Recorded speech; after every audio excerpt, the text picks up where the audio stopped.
በነሐሴ ወር 1986 ዓ.ም በአንድ እጅግ አስፈሪ ሌሊት በአንድ መንደር ውስጥ የሚኖሩ ከ1746 ሰዎች በላይና ከ3500 በላይ እንስሳት በአንድ ሌሊት ሕይወታቸው አለፈ። አስገራሚው ነገር ግን በአካባቢው ምንም አይነት ጦርነት አልነበረም፣ ምንም አይነት የጦር መሳሪያም አልተተኮሰም። በሟቾቹ አካል ላይም አንድም ጠብታ ደም ወይንም የመቁሰል ምልክት አልታየም። ሁሉም ሰው ልክ እንደተኛ በዚያው ቀርቷል።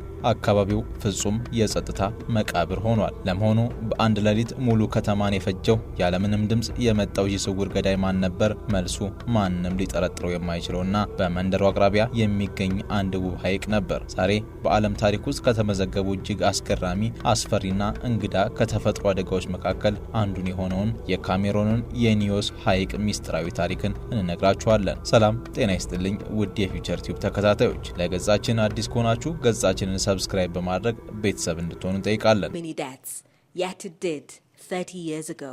The Crater Lake is in the volcanic highlands of northwestern Cameroon, where toxic gas builds up deep underground.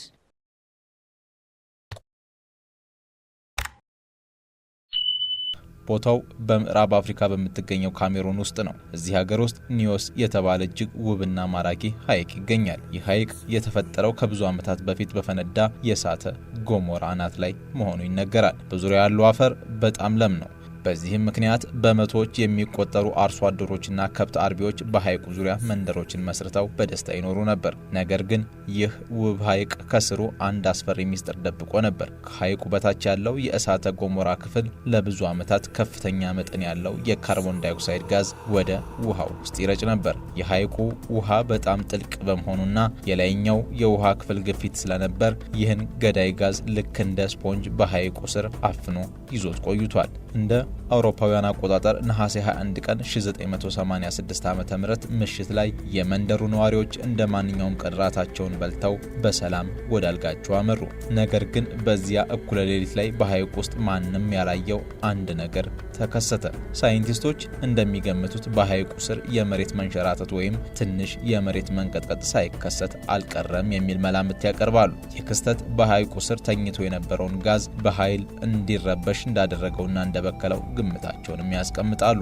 ልክ የሶዳ ወይም የሻምፓኝ ጠርሙስ ሲነቀነቅ በኃይል እንደሚገነፍለው ሁሉ የኒዮስ ሐይቅም በድንገት ፈነዳ። ሐይቁ መሃል ከ100 ሜትር በላይ ከፍታ ያለው የውሃ ፏፏቴ ወደ ሰማይ ተተኩሶ መፍለቅለቅ ጀመረ። በዚህ ጊዜ በሐይቁ ስር ታፍኖ የነበረው ከ1 ሚሊዮን ቶን በላይ የሚመዝን የካርቦን ዳይኦክሳይድ ጋዝ በአንድ ጊዜ ወደ አየር ተለቀቀና ንጹሑን አየር በከለው። ይህ ጋዝ ከአየር የበለጠ ክብደት ስላለው ወደ ሰማይ አልተበተነም። ይልቁንም በሰዓት 100 ኪሎ ሜትር በሆነ ፍጥነት ወደ ታችኛው መንደር እንደ ክረምት ጉም መዓት ተሸክሞ እየተንደረደረ ወረደ። ጋዙ በደረሰበት ቦታ ሁሉ የነበረውን ኦክሲጅን በሙሉ ጠራርጎ አጠፋው። በዙሪያው የነበረው አየር በትንሽ ደቂቃ ውስጥ ወደ ፍጹም መርዝነት ተቀየረ።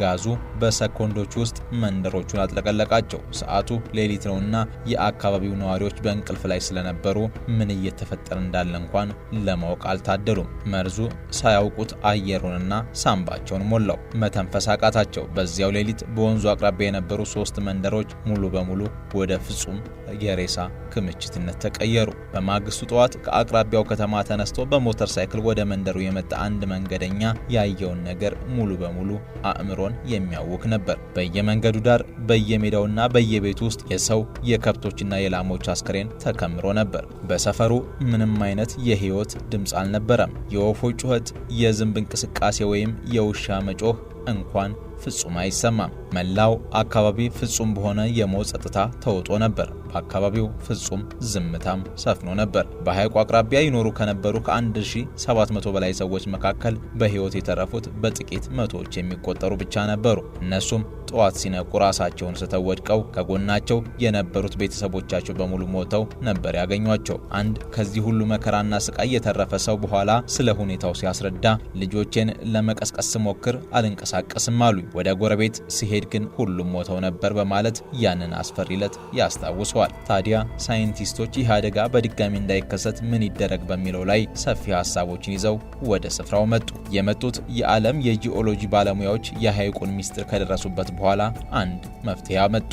በፈረንጆቹ 2001 ዓ.ም በሐይቁ መሃል ላይ ረጅም የፕላስቲክ ቧንቧዎችን ወደ ታች ቀበሩ። እነዚህ ቧንቧዎች በሐይቁ ስር የሚጠራቀመውን ጋዝ ልክ እንደ ምንጭ ውሃ በራሱ ኃይል ወደ ላይ እያወጡ በአየር ላይ እንዲንሳፈፍ ያደርጉታል። በዚህም ምክንያት አሁን ላይ የኒዮስ ሐይቅ በውስጡ ጋዝ ማጠራቀም ስለማይችል ለአካባቢው ነዋሪዎች ደህንነቱ የተጠበቀ ሆኗል። ከአደጋው የተረፉ ሰዎች እስካሁን ድረስ አስቸጋሪና በከፊል እንቆቅልሽ የሆነ ሕይወትን እየመሩ ይገኛሉ። በወቅቱ ከአደጋው የተረፉት አብዛኞቹ የአካባቢው ነዋሪዎች አሁንም በስደተኞች መጠለያ ካምፕ ውስጥ ናቸው። ከአደጋው በኋላ መንግስት የተረፉትን በሺዎች የሚቆጠሩ ሰዎችን ከሐይቁ በ30 ኪሎ ሜትር ርቀት ላይ ወደሚገኙ 7 የተለያዩ መጠለያ ጣቢያዎች ወይም ሪሰትልመንት ካምፕስ ወስዶ አስፍሯቸዋል። ግን በእነዚህ ካምፖች ውስጥ ያለው ኑሮ በጣም ከባድ ነው። ብዙዎቹ መንግስት ረስቶናል በማለት በተደጋጋሚ ቅሬታ ያቀርባሉ። በቂ የሕክምና አገልግሎት፣ መንገድና ትምህርት ቤት እንደሌላቸውም ይናገራሉ። ምንም እንኳን አደጋው በውስጣቸው ትልቅ ጠባሳ ቢተውም አብዛኞቹ አርሶ አደሮች ስለሆኑና መሬቱ ለም ስለሆነ ወደ ቀድሞ መንደራቸው ወደ አባቶቻቸው ርስት መመለስን ይፈልጋሉ። በከፊል ወደ አካባቢው እየተመለሱ ነው። ከዓመታት በኋላም የሐይቁ ጋዝ በቧንቧ እየወጣ አደጋው መቀነሱ ሲረጋገጥ የተወሰኑ ሰዎች በራሳቸው ፍቃድ ወደ ቀድሞ መንደራቸው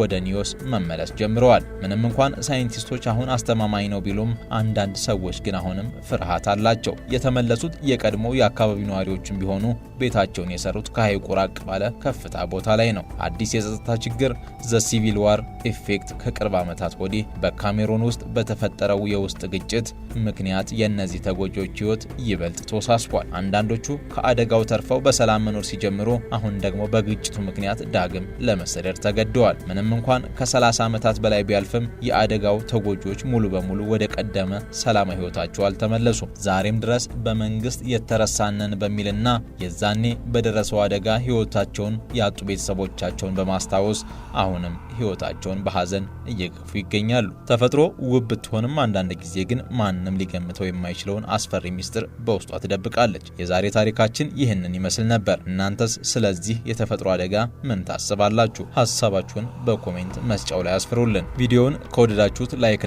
ሰብስክራይብ ማድረጋችሁን አትርሱ። በቀጣይ በሌላ ታሪክ እስከምንገናኝ በያላችሁበት ሰላም ሁኑ።